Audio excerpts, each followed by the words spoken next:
Hello student. तो कैसे हैं आप लोग। आज की इस वीडियो में मैं बात करने वाला हूँ क्लास 12 एनसीईआरटी सॉल्यूशन के बारे में। Chapter 1 electric charge and field. ये क्वेश्चन काफ़ी ज़्यादा इंपॉर्टेंट है। ये पहला क्वेश्चन है हमारे एनसीईआरटी का, तो हम इसको देखते हैं। तो क्वेश्चन क्या बोलता है, what is the force between two small charges sphere having charges of 2 into 10 to the power 7 coulomb and 3 into 10 to the power minus 7 coulomb placed 30 centimetre apart in the air. ये थोड़ा simple type का question है। इसमें हमको दो spheres दे रखे हैं, spear 1 and spear 2, और इनके ऊपर चार्ज दे रखा है। मान लीजिए कि इसके ऊपर Q1 चार्ज है और इसके ऊपर Q2 चार्ज है, और इनके बीच में जो सेपरेशन दे रखा है वो हमको दे रखा है 30 सेंटीमीटर।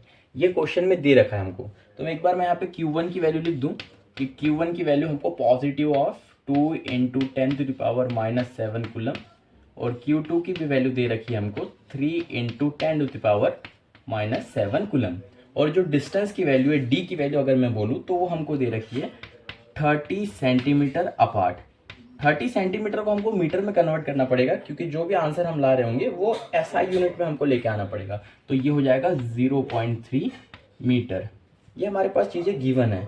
अब गिवन चीज़ें से हम लोग यहाँ पे इसका सोल्यूशन बनाते हैं। जैसे कि आपको पता होगा कि फोर्स का फॉर्मूला क्या होता है दो चार्ज के बीच में, वो हो जाता है F इज इक्वल्स टू, यहाँ पे हम बात करें तो वो एप्सिलॉन नॉट 1/4 का epsilon naught Q1 Q2 divide by R square. ये हो जाता है फोर्स का फॉर्मूला। वही वाला फोर्स का फॉर्मूला हम यहाँ पे चिपकाएंगे। तो फोर्स का फॉर्मूला हमको कुछ ऐसा दिखेगा, F is equals to 1/4 pi epsilon naught की वैल्यू, ये जो वैल्यू होती है इसकी वैल्यू हमको पता होना चाहिए क्या होती है। इसकी वैल्यू, इसको हम लोग एप्सिलॉन नॉट को बोलते हैं परमिटिविटी ऑफ फ्री स्पेस, और जो ये पूरी की वैल्यू होती है ये होती है 9 into 10 to the power 9। और अगर एसआई यूनिट की भी अगर हम इसकी बात करें तो हमारे पास इसकी एसआई यूनिट हो जाती है newton metre square divide by coulomb square.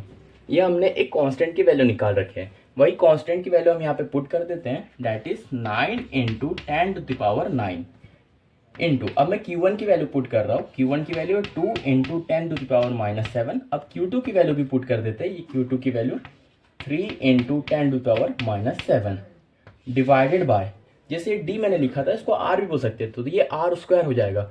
तो हमारे पास है 0.3 into 0.3। बस अब हमको ये न्यूमेरिकल मैथमेटिकल सॉल्व करना है और हमारे पास आंसर आ जाएगा।